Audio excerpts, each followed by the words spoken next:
राघवेंद्र गुमाश्ता की अभिव्यक्ति voice of Raghavendra. संगम का गुरुत्व। ईश्वर को एकांत में मत ढूंढो, इसलिए नहीं कि वो वहां नहीं है, इसलिए क्योंकि उनको भीड़ में ढूंढना बहुत सरल है। उधर एक ढूंढोगे, कभी कभी तुम्हारे सिवा कोई भी ना मिलेगा, एकांत जो है, जबकि इधर एक ढूंढोगे, हजार मिलेंगे। दरअसल भीड़ में इंसान एक भी नहीं दिखते, दिखती हैं तो बस मुंडियां, मुंडियां जो काली और शिव के गले की शोभा हैं, मुंडियां जो काली भी यहीं कहीं हैं और शिव भी। इतना ही नहीं, शिव भाव से जीव सेवा को मानो तो ये मुंडियां शिव ही हैं, हजारों शिव। मानसिक प्रणाम करते चलो इन्हें, अप्रयास भक्ति यही तो है। भावपूर्वक किया प्रणाम नृसिंह को खंबे से प्रकट कर देता है। ज्ञानेश्वरी संकेत निर्जीव दीवार को भी चला देता है। ज्ञान का अद्भुत प्रकाश मगहर में काशीवास का फल प्रदान कर देता है और नाम का प्रभाव पत्थर तेरा देता है। शिव की भरमार है, प्रणाम की कमी है, दूर वही करें जो कम है। वाराणसी ही वो स्थान है जहां खाली हाथ जाओ और भरे हाथ लौटो, क्योंकि वाराणसी की उत्तरमुखी गंगा से प्रश्न नहीं पूछना पड़ता है, वो तो उत्तरमुखी हैं। पहुंचो और उत्तर पा जाओ, उत्तरमुखी गंगा से, वाराणसी की उत्तरमुखी गंगा। जब ये चर्चा चल रही थी, वो बैठा सुन रहा था। अचानक नाराज होकर उठा और पूछ बैठा, ये बताओ, तुम लोग शिव शिव कहते थक नहीं रहे?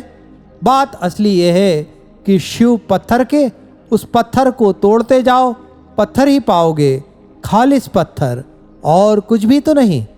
कहाँ है तुम्हारा शिव? और वो गंगा, वो तो एक नदी है, जैसे हैं और भी नदियाँ, कभी पानी से भरी, कभी खाली। और नंदी तो एक प्यासा सांड है जो चारे, अन्न और पानी की तलाश में आके कभी ऐसे ही तुम्हारे मंदिर के सामने बैठ गया होगा और तुमने उसे शंकर का वाहन समझ लिया। उसके प्रश्न नहीं रुक रहे थे, लेकिन जब वो रुका तो उसको अचानक अपने सब प्रश्नों के उत्तर स्वयमेव मिल गए। वो खुद बोला, शिव को तोड़ने पे शिव ही मिलेंगे, फिर शिव को तोड़ेंगे तो भी शिव ही मिलेंगे। यही तो हैं शिव। और गंगा नदी होती तो क्या इतना पूजती? तो क्या जन श्रद्धा गहरी गंगा में गहरी और उथली गंगा में उथली नहीं होती? और नंदी क्या उस प्यासी मानवता का प्रतीक नहीं जो अपनी धर्म जिज्ञासा की प्यास बुझाने गुरु के सामने नतमस्तक है? अब वो कबीर की तर्ज ना कछु राम बिना रे पे गाता है, मगन होकर ना कछु गंग बिना रे। वाराणसी में उठे सवाल को उत्तर देने वाले का इंतजार नहीं।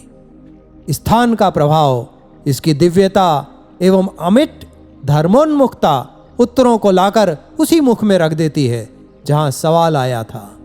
और इधर गंगा की लहरियां मानव मस्तिष्क के सवालों की जटिलता, संख्या और विस्तार को भी सरलतम, बिंदुवार एवं सुस्पष्ट उत्तर प्रदान कर देती हैं, स्वयं ही, अप्रयास एवं तात्कालिकता के साथ। राम की वृहदता एवं कृष्ण की गहनता की स्थूल अभिव्यक्ति ही तो प्रयाग का संगम है, गंगा और यमुना के नवीन स्वरूप गठन का केंद्र बिंदु, करोड़ों भारतीयों की श्रद्धा और विश्वास का अटल पर्याय एवं सरस्वती की उपस्थिति का सर्व स्वीकार्य स्थान।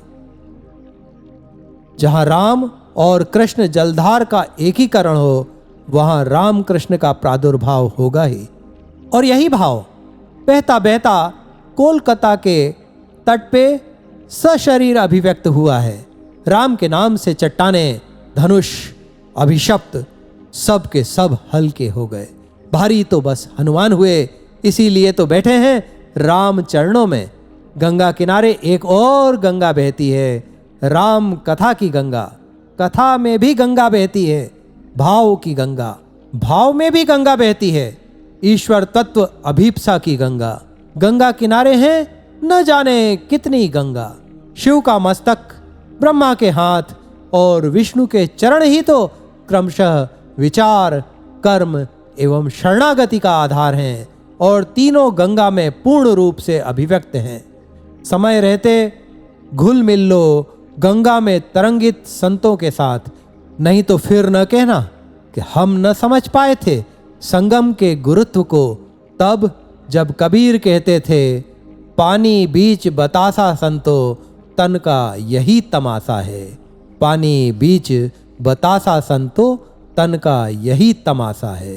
पानी बीच बतासा संतो तन का यही तमाशा है।